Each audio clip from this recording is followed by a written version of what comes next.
Hello, everyone. So it is August 24th. I hope you had a good weekend. In your Edmodo, you are going to scroll until you find the post that says 824, satellites, shuttles, space stations. You have the link for the reading, and you have the document that has all the questions that you need to answer and turn into me.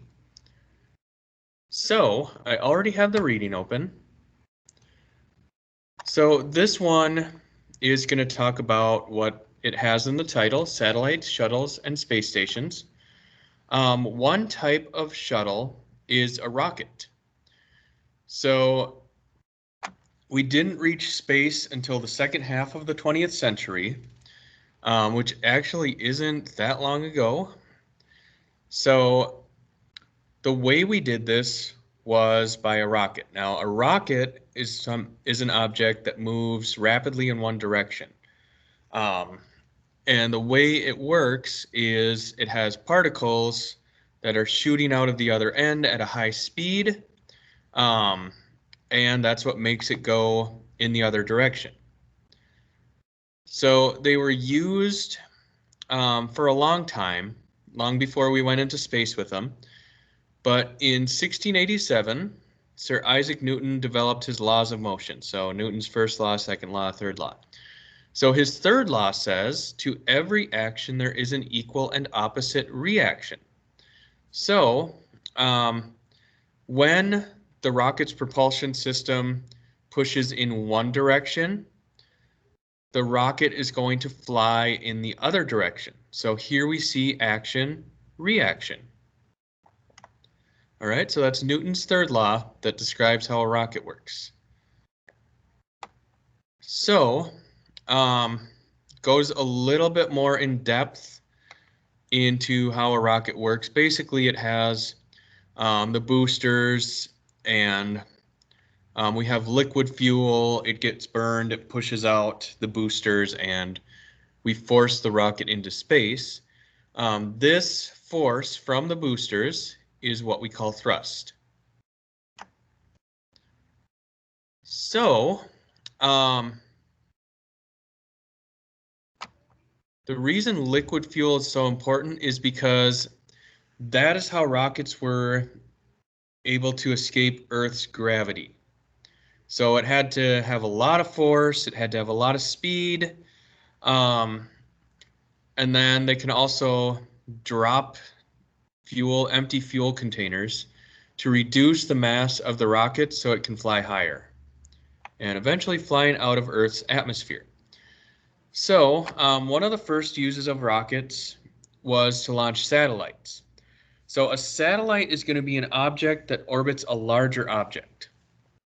So the orbit is going to be the circular or elliptical path that it moves around the object. There are a lot of natural satellites.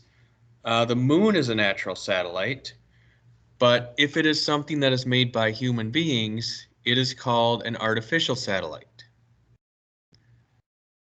So Newton has a law of universal gravitation. And you can read more about this. It's basically something has to be ejected from Earth fast enough that it goes into an orbit. It doesn't necessarily work in real life. What happens is we thrust the rocket into space and they kind of steer it into orbit.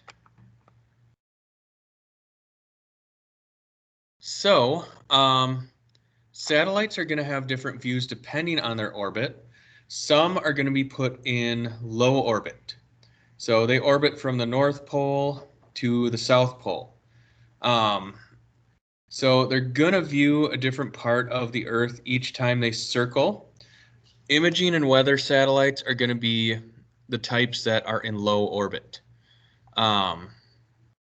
Some satellites might be placed so that they orbit at the same rate the Earth spins, so that they stay over the same location.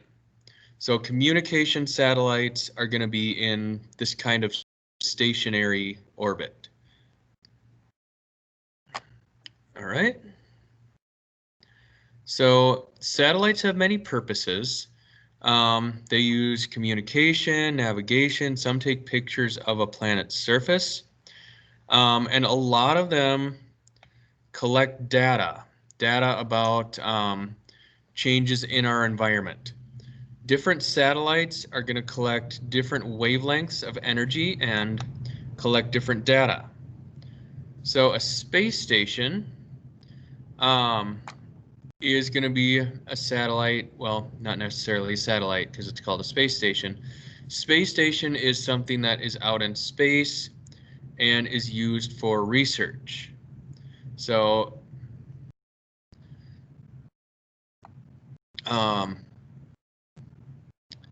sometimes humans are going to be at these space stations helping with the research.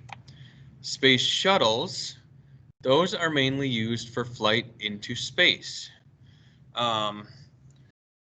So it's pretty costly to go into space, but and that's why we don't do a ton of missions, but we do missions to bring things into space. We can bring satellites, telescopes, sections of a space station,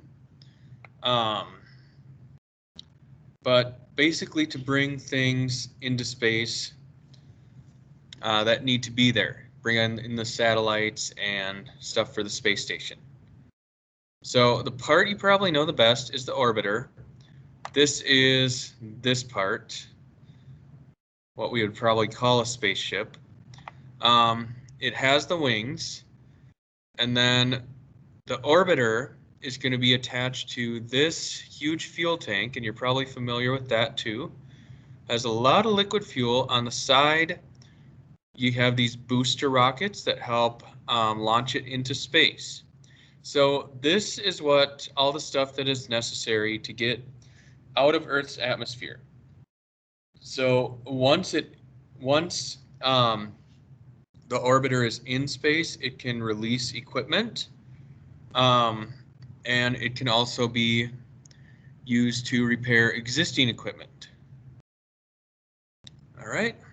So when the space missions are complete, the orbiter re-enters the Earth's atmosphere and it kind of glides back to the surface of the Earth. SpaceX is not going to be on the questions, but this is a new frontier in space exploration. So finish those questions and turn them into me.